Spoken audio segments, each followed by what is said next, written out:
Halo guys, jumpa lagi sama gua Yori. Nah, pada kesempatan kali ini gua mau jelasin mengenai sedikit tentang op-amp atau operation amplifier, yaitu tentang op-amp sebagai komparator atau pembanding. Tapi sebelum itu kita membahas sedikit mengenai op-amp itu sendiri. Jadi, op-amp itu sendiri merupakan sebuah IC yang digunakan untuk berbagai macam hal seperti penguat, pembanding, pengalih, dan jika zaman dahulu itu op-amp digunakan sebagai alat untuk perhitungan matematika. Namun sekarang kan sudah banyak menggunakan digital. Jika dulu menggunakan op-amp ini untuk perhitungan matematika. Jadi yang akan saya jelaskan di sini ada beberapa kaki ya. Jadi kaki op-amp itu biasanya terdiri dari paling enggak 3 kaki. Jadi ada kaki input non inverting atau input positif, input inverting atau input negatif, dan output.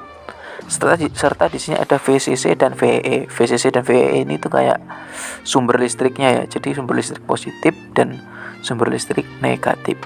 Nah, jadi di sini ada sebuah rangkaian. Ini merupakan rangkaian komparator ya atau rangkaian pembanding.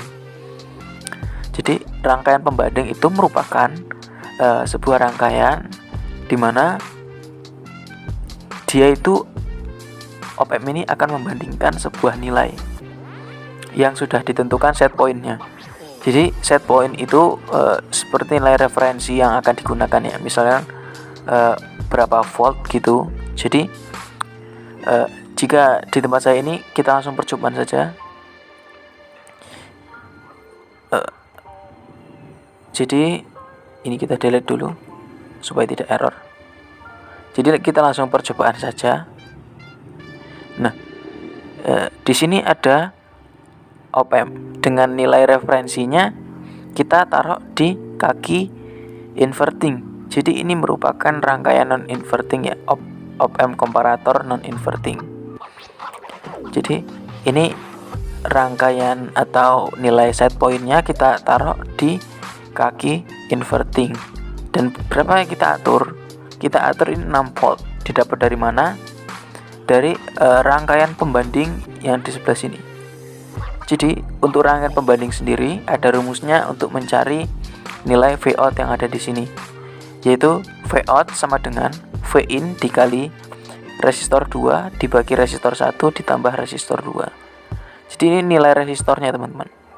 Karena di sini saya menggunakan resistor sama, jadi sama saja 12 dikali 1 per 1 ditambah 1 atau 2 gitu. Jadi 12 dikali setengah sama dengan 6. Nah, jadi di sini saya memiliki nilai referensi yang saya atur 6 volt. Nah, bagaimana jika di sini itu tegangannya juga tegangan input di non inverting ini adalah 6 volt. Nah, karena sama-sama 6, maka dia akan mengikuti nilai VCC atau nilai positifnya, nilai power positifnya, yaitu menjadi 10,5 volt. Nah, bagaimana jika nilainya lebih tinggi dari nilai referensinya yang sudah ditentukan? Maka tetap sama, dia akan mengikuti yang power positifnya atau VCC-nya, sehingga nilainya itu plus 10,5 volt. Nah, bagaimana jika nilainya di bawah nilai pembanding? Nah, ini 5,9 dan bisa kita lihat outputnya itu min 12 volt.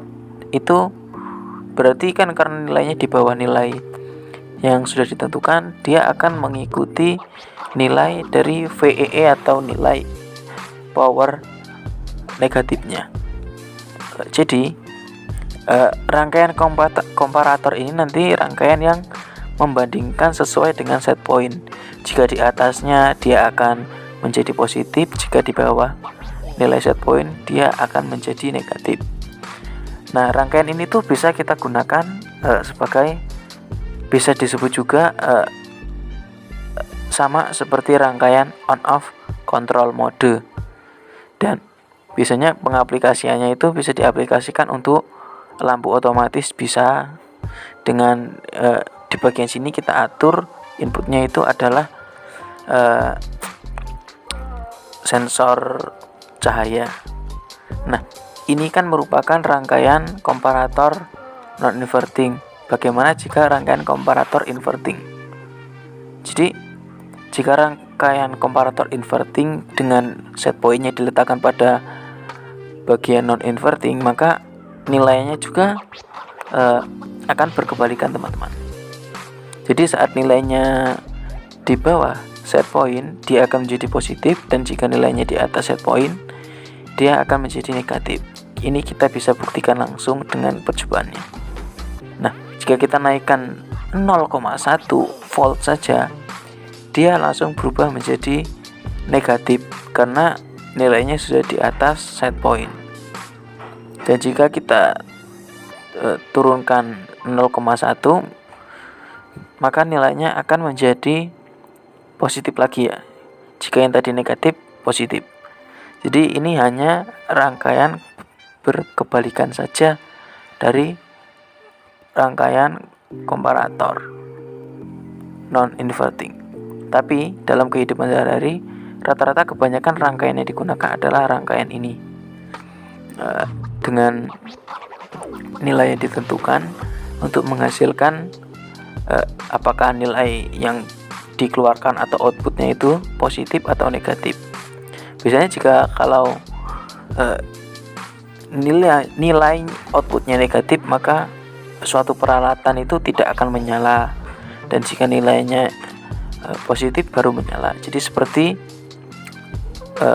on off control, namun ini menggunakan op-amp. Nah, begitu, ini merupakan penjelasan singkat mengenai op-amp sebagai komparator. Jadi semoga kalian yang menonton video ini dapat memahaminya, dan semoga apa yang saya sampaikan ini dapat bermanfaat bagi kalian. Terima kasih karena telah menonton. Sampai jumpa dan sampai ketemu lagi di video yang berikutnya.